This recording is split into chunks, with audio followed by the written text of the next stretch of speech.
India voice, आपकी सोच, आपकी आवाज। नमस्कार, आपका बहुत स्वागत है इंडिया वॉइस पे। मैं हूं आपके साथ समृद्ध मिश्रा। बुलेटिन की शुरुआत करते हैं पहली खबर के साथ। प्रधानमंत्री नरेंद्र मोदी बिहार विधानसभा चुनाव के पहले चरण के प्रचार अभियान के आखिरी चरण में राष्ट्रीय जनतांत्रिक गठबंधन यानी कि एनडीए की महिला कार्यकर्ताओं और के बीच जाकर उनसे बातचीत की है। बीजेपी एनडीए समर्थक मतदाताओं के साथ बातचीत में प्रधानमंत्री मोदी ने कहा कि चुनावी रैलियों में रिकॉर्ड संख्या में महिलाएं शामिल हो रही हैं, वे नारे लगा रही हैं। प्रधानमंत्री मोदी ने कहा कि मुझे इस बात पर कोई संदेह नहीं कि बिहार में एनडीए की प्रचंड जीत होगी। पीएम ने महिला कार्यकर्ताओं से अधिक मतदान सुनिश्चित करने का आग्रह किया है। ये बातचीत भारतीय जनता पार्टी की मेरा बूथ सबसे मजबूत पहल के तहत की हुई थी। प्रधानमंत्री मोदी ने महिला कार्यकर्ताओं से यह सुनिश्चित करने का आग्रह किया है कि बिहार चुनाव में जंगल राज के समर्थकों को अब तक की सबसे बड़ी हार का सामना करना पड़े। प्रधानमंत्री मोदी ने कहा कि एनडीए सरकार महिलाओं के जीवन को आसान बनाने और उनको सशक्तिकरण करने के लिए प्रतिबद्ध है।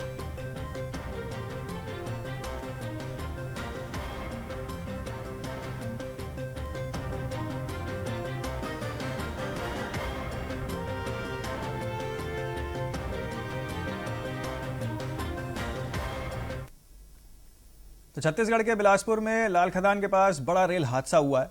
हावड़ा रूट पर चल रही पैसेंजर ट्रेन और मालगाड़ी के बीच आमने सामने जोरदार टक्कर हो गई।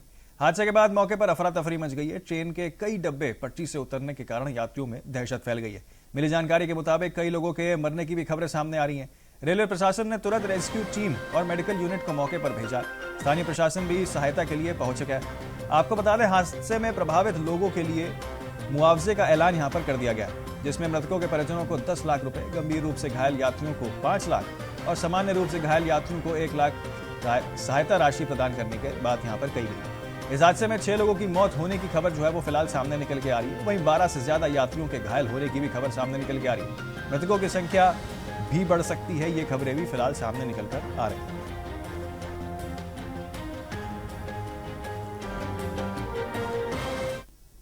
अभी हम मौके पे पहुंचे हैं और ऐसा मौके पे आप देख के जैसा कि लग रहा है कि ये मालगाड़ी थी और इसके ऊपर पीछे से आके नैनो मेमू जो ट्रेन है पैसेंजर ये टकराई है। अभी लगातार जो भी घायल थे उनको सबको रवाना किया जा चुका है हॉस्पिटल में और टोटल कैजुअलिटी कितनी हुई है ये आपको थोड़ी देर में बता पाएंगे हम। यात्री सब यहाँ से रेलवे के अधिकारी आ गए हैं, रेलवे की दूसरी ट्रेन आ गई है, रेलवे की एम्बुलेंस आ गई है जो वो भी आ गई है। वो रेलवे के सभी अधिकारी यहाँ हैं, वो उनकी व्यवस्था बना रहे हैं। बिहार के कुटुंबा में लोकसभा में विपक्ष के नेता राहुल गांधी कहते हैं कि भारत में शीर्ष 500 यानी कि 500 फॉर्च्यून कंपनी सबसे बड़ी कंपनियों की सूची बनाई है और उसमें आप ये देखिए कि कितने पिछड़े वर्ग, अति पिछड़े वर्ग, दलित या आदिवासी समुदाय का कोई भी व्यक्ति मिलेगा। इस वर्ग के केवल 10% लोगों के पास ही सारी संपत्ति है, बैंक का पैसा है, उनके पास ही जाता है। नौकरियों में आपको बता दें कि उनके पास जाति है और वो नौकरशाही और यहां तक कि सेना को भी नियंत्रित कर सकते हैं। सुनिए क्या कुछ कहा राहुल गांधी ने आज के अपने संबोधन में। बिहार में नहीं चाहिए, हमें वो हिंदुस्तान चाहिए जिसमें 90% लोगों की जगह है, जिसमें भाईचारा है, जिसमें खुशी है। जैसे मैंने कहा था, नफरत वाला हिंदुस्तान हमें नहीं चाहिए। आप अगर आजादी से पहले आते, बिहार में आजादी से पहले पिछड़ों को, अति पिछड़ों को, दलित, अल्पसंख्यकों को कोई अधिकार नहीं थे, कोई अधिकार नहीं थे। राजाओं का राज था, जो भी वो चाहते थे ले लेते थे।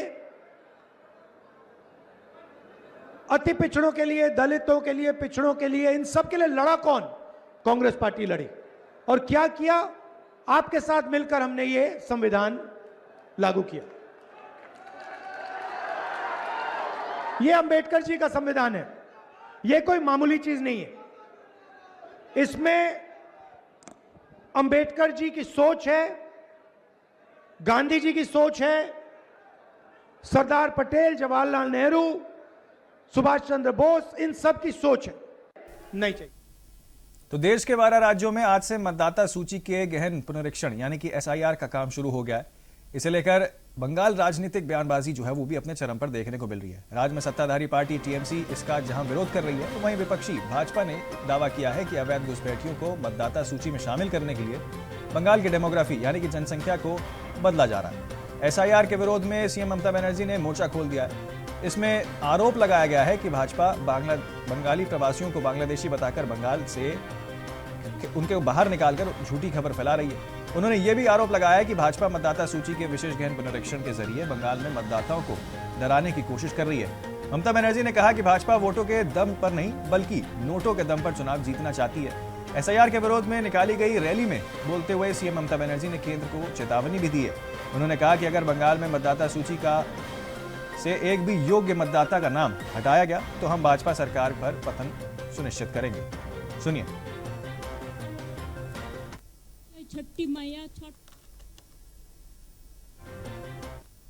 24 साल में आप जो जीता, कौन वोट लेके जीता, कौन वोटर लिस्ट लेके जीता?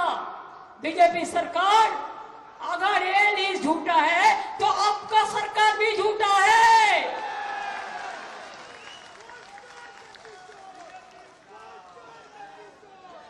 अगर ये न्यूज झूठा है तो आप लोग का कुर्सी भी झूठा है।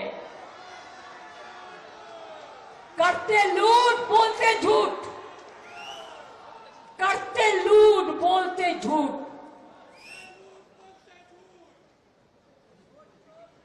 ये उसको चिढ़ा है।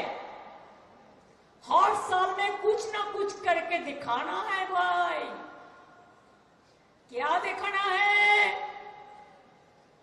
एक दफा आया तो डिमोनेटाइजेशन कर दिया। रात 7:30 बजे मेरे को अभिषेक का माँ हमारे साथ रहता है, आया आके बोला दीदी क्या करेगा, ये तो पूरा नोट सब बदल कर दिया, कल से मार्केट बदल जाएगा कैसे? तो मैंने सोचा ये तो डेंजरस बात बकवाई रहा है। मैं साथ में सबसे फास्ट मैंने इसको अपोज किया। आप आज हमको बताइए क्या ब्लैक मनी इसमें वापस आया? कोनो কালো টাকা ফিরে এসেছে? উপরন্তু গেছে। জনগণ লাইন দিয়ে 100 জনের মতো মানুষ মারা গেছে, তাদের জন্য কোনো শোক প্রস্তাব পর্যন্ত করেনি। নির্লজ্জ, বেহায়া, নির্লজ্জ, শরম होना चाहिए। ঘন্টার পর ঘন্টা দাঁড়িয়ে লাইনে সব নোটবন্দি।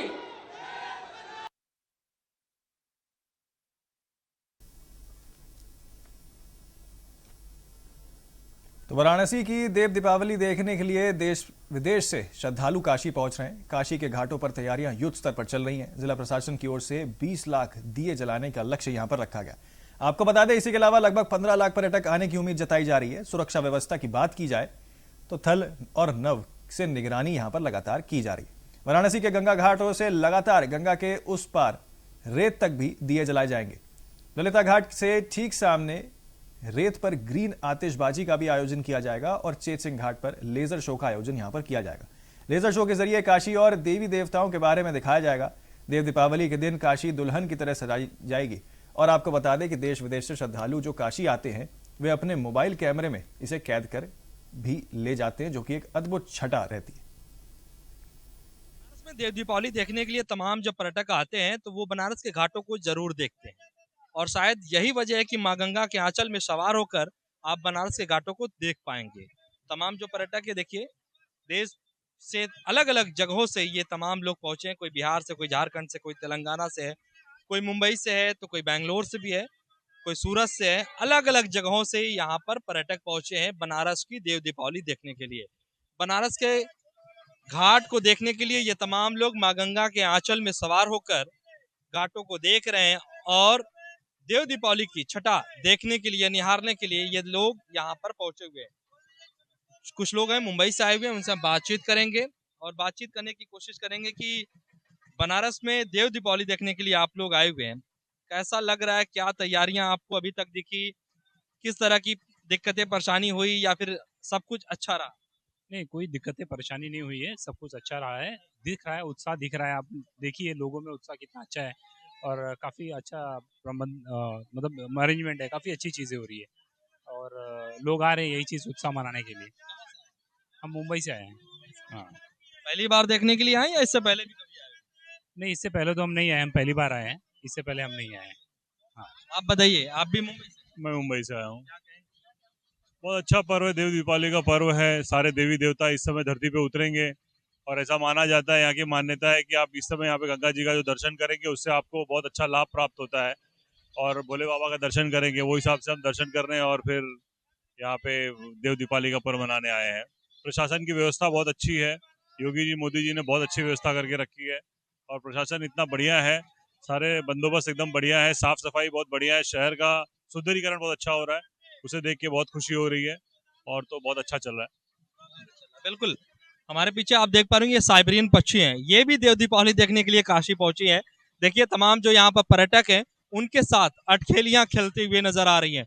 बेहद खूबसूरत तस्वीर होता है, जाड़े के दिनों में ये चली आती हैं, यानी कि नवंबर अक्टूबर के आसपास ये आती हैं और इस बार तो ठीक उसी समय देव दीपावली दीपावली ये तमाम चीजें पड़ी हैं, तो निश्चित तौर पर ये पक्षी भी 7 समुद्र पार करके वो बनारस पहुंची है और बनारस में देव दीपावली देखेंगे। तो आप समझ सकते हैं कि तमाम जो पर्यटक हैं वो काशी पहुंच चुके हैं और कुछ लोग अभी पहुंच भी रहे हैं और पहुंचने के बाद वो जब बनारस की देव दीपावली देखेंगे तो निश्चित तौर पर बेहद ही खूबसूरत तस्वीर होगा, अलौकिक, अद्भुत, क्योंकि ये पौराणिक शहर है, प्राचीन शहर है और यहाँ की जब परंपरा है कि 7 बार 9 त्योहार, और शायद यही वजह है कि आपको काशी में हर दिन आपको नए नए त्योहार देखने को मिलेंगे।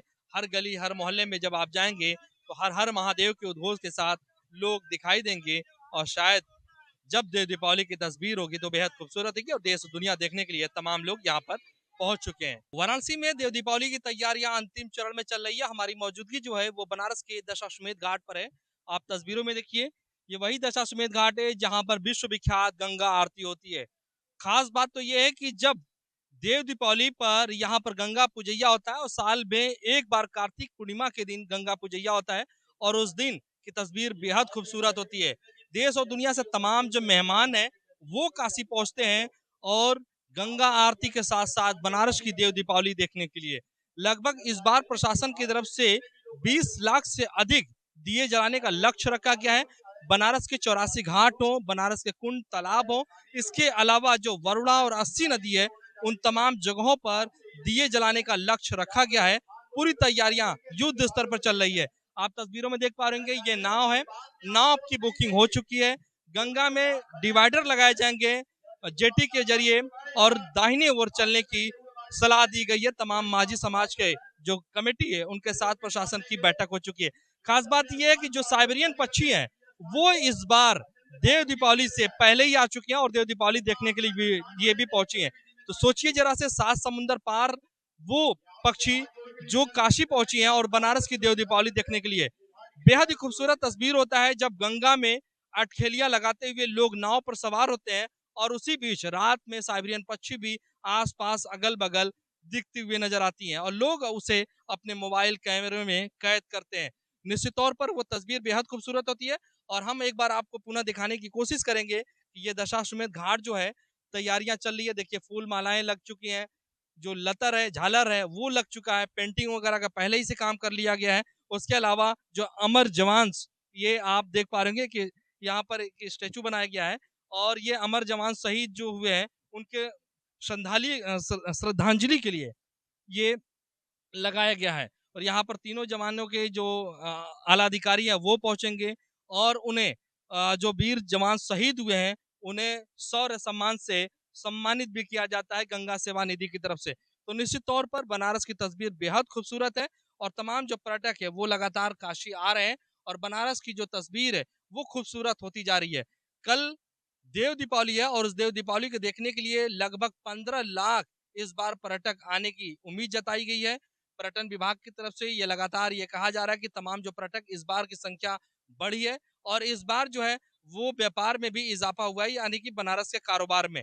तो निश्चित तौर पर बनारस की तस्वीर बेहद खूबसूरत होने वाली है और लोग काफी दूर दराज से पहले से बुकिंग किए हुए हैं, जो जिनकी ट्रेन है जिनकी फ्लाइट है वो काशी चले आ रहे हैं। होटल्स की बात करें तो होटल्स वगैरह सबकी बुकिंग हो चुकी है, नाव बोट की बात करें तो नाव की बुकिंग हो चुकी है। इसके अलावा जो बनारस की खूबसूरती है सिर्फ दिए से नहीं बल्कि जो आतिशबाजी है उससे भी देखने के लिए, उसको भी देखने के लिए तमाम जो पर्यटक वो आते हैं। उसके बाद चेत सिंह किला पर जो लेजर शो होता है, जो सनातन की एक परंपरा है, उसे दिखाने की कोशिश की जाती कि कैसे सनातन था, किस तरह की चीजें थी, उसको बताने के लिए लेजर शो का भी आयोजन किया जा रहा है। तो निश्चित तौर पर तमाम जो पर्यटक है वो काशी धीरे धीरे पहुंच रहे हैं बनारस की देव दीपावली देखने के लिए, क्योंकि देश और दुनिया में कहा जाता है कि उस दिन काशी में देवी देवता खुद उतरते हैं और लोगों को आशीर्वाद देते हैं। और शायद यही वजह है कि वो तमाम चीज देखने के लिए लोग दूर दराज से काशी पहुंचना शुरू हो चुके हैं। वाराणसी से जमील अहमद, इंडिया वॉइस। जी, हमने हर जगह का मतलब छोड़कर हमें बनारस की देव दीपावली देखना था। और सिर्फ बनारस में ही ये देव दीपावली इतने भव्य तरीके से मनाया जाता है, तो हम सुने हुए थे, कभी देखने का नसीब नहीं हुआ था। तो इस बार हुआ है गंगा माँ की कृपा से, तो हम बस चले आए यहाँ देखने। जी जी बिल्कुल, तो महादेव जी बुला लिए हमें देव दीपावली देखने के लिए। देखिए, ये तो महानगरी का मतलब महादेव की नगरी है, तो हम लोग को मतलब सुनकर ही एक अलग ही है अनुभव हो जाता है। और यहाँ की जो आरती होती है ना, पूरे हम लोग कहीं नहीं इस तरह की आरती हम लोग देखते हैं। और कल का तो बेसब्री से इंतजार है कि कल कैसा होगा, सिर्फ महसूस कर सकते हैं। कल देखेंगे तो अब कल बताएंगे कि कल कैसा होगा, पर महसूस कर सकते हैं कि क्या होगा, क्योंकि हमने कल शाम को आरती देखा। खुद में इतना अनुभव किए हम लोग की बता नहीं सकते हैं कि कैसा लगता है। और कल का वेट कर रहे हैं कि किस तरीके से होगा। तो बस महादेव और गंगा मैया की कृपा रहे हम लोग के ऊपर और उनकी आरती देख लें। यहाँ पे बहुत अच्छा एक्सपीरियंस है, मतलब सब नई चीजें हैं, सब अलग अलग से, मतलब जो सोचा नहीं था उससे भी ज्यादा अच्छा है। एक तो महादेव की नगरी है, ओवैसी मतलब भक्ति भक्ति है हर एक जगह, गली गली में मतलब महादेव बसे हैं यहाँ। बहुत अच्छा लग रहा है, बहुत अच्छा एक्सपीरियंस है फर्स्ट ऑफ ऑल। और ये ट्रिप मतलब पहली बार हमारा यहाँ पे हमें देव दीपावली देखने मिला है। बहुत टाइम से ऐसा सोचा था कि जाना है कि इस बार हमारे 2-3 ट्रिप्स थे, गोवा का भी ट्रिप था वो भी छोड़ा है कि इस बार तो जाना है। तो इस बार बहुत एक्साइटमेंट है कि कल क्या होने वाला है, कल का एक्सपीरियंस कैसा होगा। जी, बहुत बहुत अच्छा, मतलब बहुत ही अच्छा, एकदम सुकून टाइप है, शांति से सब देखो। हर एक घाट का अनुभव मिल रहा है, बहुत अच्छा लग रहा है। लाइफ में अपनी पहली बार एक्सपीरियंस करने देव दीपावली की इस बार सिर्फ देव दीपावली टीवी वगैरह में देखा करता था, बस रील वगैरह में देखा करता था, लेकिन आज मेरे नसीब में महादेव ने बुलाया है तो जरूर हम लोग आए और जरूर कल का देख के जाएंगे। और आशा करते हैं कि देव दीपावली हमारी तरह और भी लोग आए और हमारी तरह एंजॉय करें।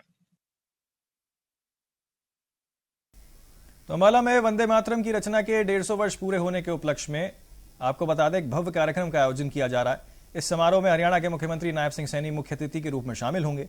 वहीं कार्यक्रम में राष्ट्रज्ञान की ऐतिहासिक पृष्ठभूमि पर आधारित विविध सांस्कृतिक प्रस्तुतियां भी की जाएंगी। वहीं जिले में धान की फसल पर सृजन लगभग समाप्त हो गया।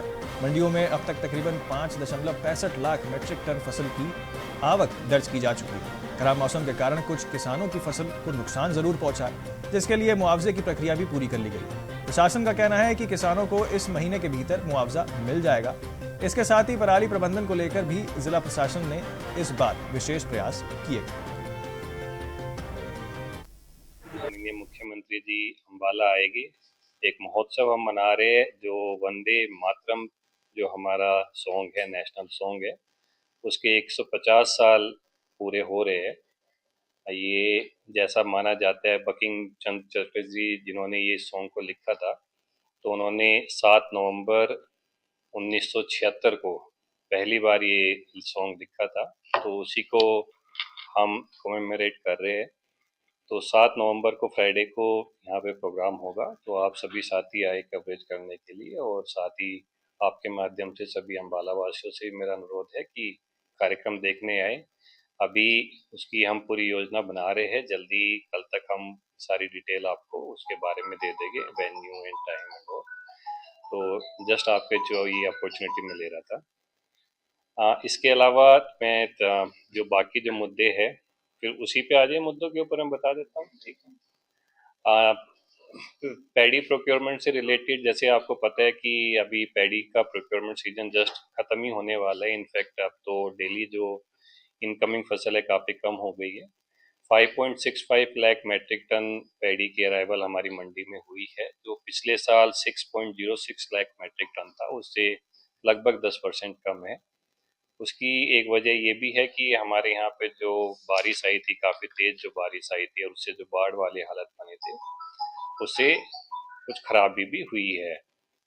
जो टोटल क्लेम थे जो किसानों ने ई क्षतिपूर्ति पोर्टल पे डाले थे, करीब 51,000 एकड़ पे क्षतिपूर्ति पोर्टल पे डाले गए थे, जो हमने सारे वेरीफाई करके मल्टीपल स्टेज ऑफ वेरिफिकेशन होके गवर्नमेंट के पास कंसिडरेशन के लिए भेज दिया। और जो हमें पता है, जो हमें बताया गया, उम्मीद है कि प्रोबेबली इसी महीने जो है सभी को जो क्लेम के हिसाब से जो क्षतिपूर्ति जो भी गवर्नमेंट की तरफ से जो कंपनसेशन है वो मिल जाएगा।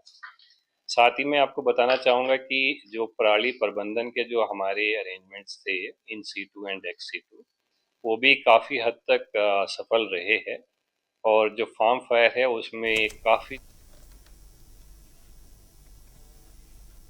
तो कानपुर देहात के जिला विकास समन्वय और निगरानी समिति की बैठक में बवाल हो गया। आपको बता दें, अकबरपुर सांसद देवेंद्र सिंह भोले और पूर्व सांसद अनिल शुक्ला वर्षी आमने सामने आ गए। आपको बता दें कि जिले भर में हो रहे विकास और समस्याओं पर दिशा की बैठक में चर्चा होनी थी। बवाल होते देख मौके पर मौजूद SP और अपर पुलिस अधीक्षक ने संभाला है पूरा मोर्चा। बवाल के बाद दोनों ने लगाए एक दूसरे पर कई सारे गंभीर आरोप। अकबरपुर सांसद देवेंद्र सिंह बोले वारसी को है उपचार की जरूरत, उधर वारसी ने अकबरपुर सांसद देवेंद्र सिंह भोले पर फैक्ट्री में वसूली करने के आरोप यहां पर लगाए। कर ही रहे हो, यही तो कर रहे हो, यही तो कर रहे हैं। लेकिन जो माननीय सदस्य बैठे हैं, जो माननीय उसके सदस्य मेंबर हैं, उन सबके सामने ये संकट है कि सबके धैर्य की सीमा होती है। कोई अगर जवाब देता उनकी बात का तो अनुशासनहीनता है, और अनुशासनहीनता तो कार्रवाई होनी चाहिए। अनुशासनहीनता पर कार्रवाई केवल मनोज शुक्ला पर होगी और राजेश तिवारी पर होगी। नोटिस दिया जाएगा और इनके उस पर नोटिस दिया जाएगा। इनके उस पर 100 लोग थे ना उसमें। अगर यही कार्रवाई होनी चाहिए थी तो क्षेत्रीय अध्यक्ष को लिखना चाहिए था प्रदेश को। उनको मीटिंग में नहीं बुलाया जाता, क्यों नहीं बुलाया जाता? क्या वो निष्कासित कर दिए गए? निष्कासित कर दिए गए? अगर निष्कासित नहीं कर दिए गए तो गैंगस्टर एक्ट के लोग बंद हैं, उनके लोग चेयरपर्सन होंगे तो कैसे जिला चलेगा? ये यहाँ का जो दशा का चेयरमैन है मिस्टर देवेंद्र सिंह भोले, यहाँ पे अपने 4-5 गुंडों को बैठाल करके उनको जबरदस्ती मेंबर बना के दिशा का, और इस मीटिंग पे जो है क्या नाम लोगों को टारगेट करते हैं, लोगों को बेइज्जती करते हैं और सबको जो है परेशान करते हैं, जबरदस्ती मुकदमे लिखाते हैं, फैक्ट्री वालों को टारगेट करते हैं, फिर इनके लोगों जा करके वहाँ वसूली काम करते हैं। तो फिलहाल के लिए इस बुलेटिन में मेरे साथ इतना ही। बाकी तमाम खबरें और अपडेट्स के लिए आप बने रहिए सिर्फ इंडिया वॉइस के साथ।